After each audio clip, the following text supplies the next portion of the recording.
We traveled 4.5 hours to Quarryville, PA to pool at Buck Motorsports.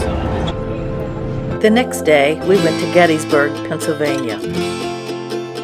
We stopped by the Museum and Visitor Center at Gettysburg National Park.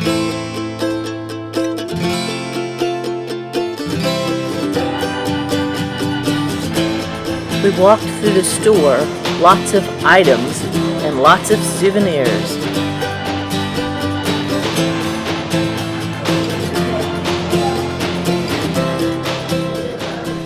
Lots of books. We stopped outside for a photo opportunity with our son and his girlfriend. We had part of the day to be able to show them some of Gettysburg before traveling 3 hours to home.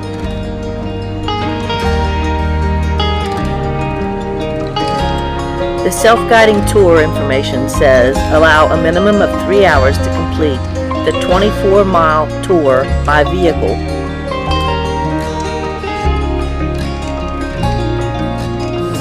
We parked the tractor and trailer at a Walmart nearby, then we all rode in the Jeep to tour.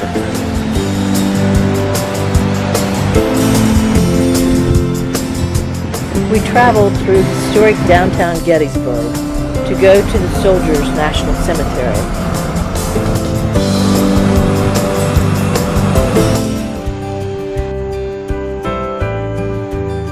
Today, the cemetery is the final resting place for over 6,000 honorably discharged veterans and their dependents.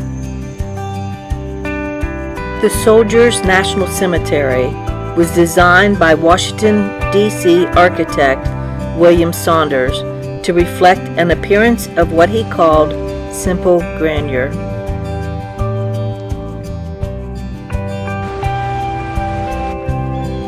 Lincoln's Address Memorial was delivered about 300 yards from here. Site is marked by the Soldiers' National Monument. On the other side of this fence is the Evergreen Cemetery. States veterans from the 1898 war with Spain to the Vietnam War are also buried here.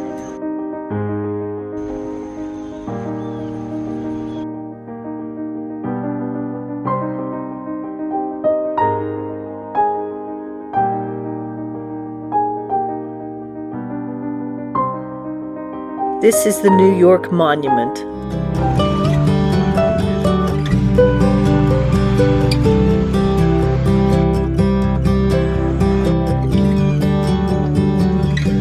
East Cemetery Hill. At dusk, Union forces repelled a Confederate assault that reached the crest of this hill. By day's end, both flanks of the Union Army had been attacked and both had held.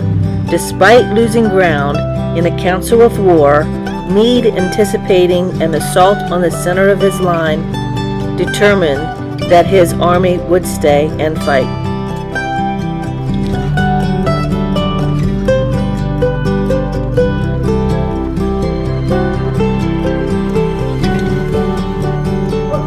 We made a stop at Mr. G's Ice Cream.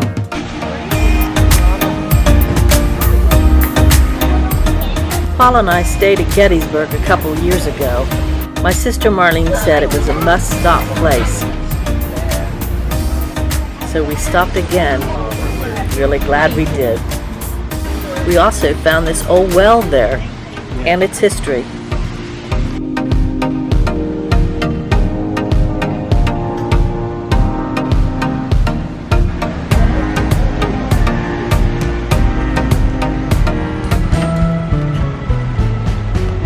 We drove around the roundabout, through historic downtown, to go to the other part of Gettysburg. I love to walk the downtown and visit the gift shops, candy shops, restaurants, and all the businesses.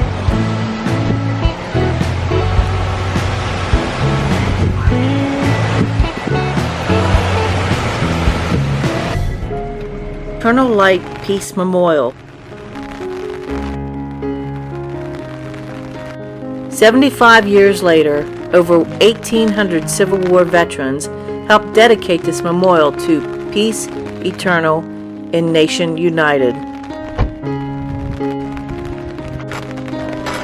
one of several observation towers along the route.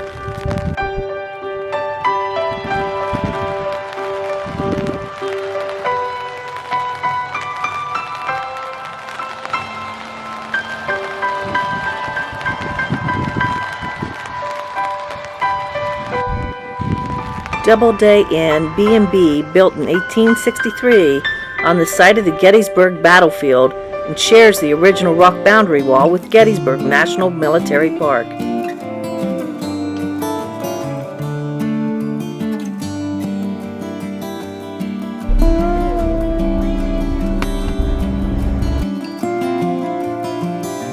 We stopped by Little Round Top. Esso Little Round Top is a favorite, dedicated on July 3, 1893. The memorial represents the 44th New York and 2 companies from the 12th New York Infantry Regiments, and as in the case of most monuments, the castle has a story to tell. The dimensions of the monument were purposely designed to reflect the numeric designations of the unit it represents. The tower is 44 feet high and the interior chamber is 12 feet square.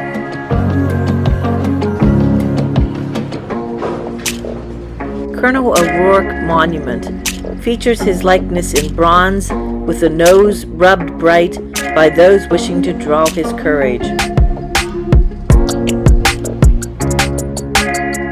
Confederate artillery tore a hole in the barn.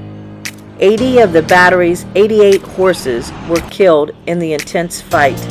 The unexploded shell was found inside the barn. It is on display at Gettysburg's Museum of the American War. State of Pennsylvania Monument is the largest monument on the Gettysburg battlefield. The tip of the sword of the statue of Winged Victory is 110 feet high. The monument commemorates the 34,530 Pennsylvania soldiers who fought in the July 1st to 3rd, 1863 Battle of the Gettysburg during the American Civil War. The monument is made from North Carolina granite set over an iron and concrete frame. A 7,500-pound statue of Winged Victory from melted down Civil War cannons stands on top of the dome. After picking the truck back up from Walmart and winding our way back through historic Gettysburg, through the roundabout, we make our 3-hour trip back home.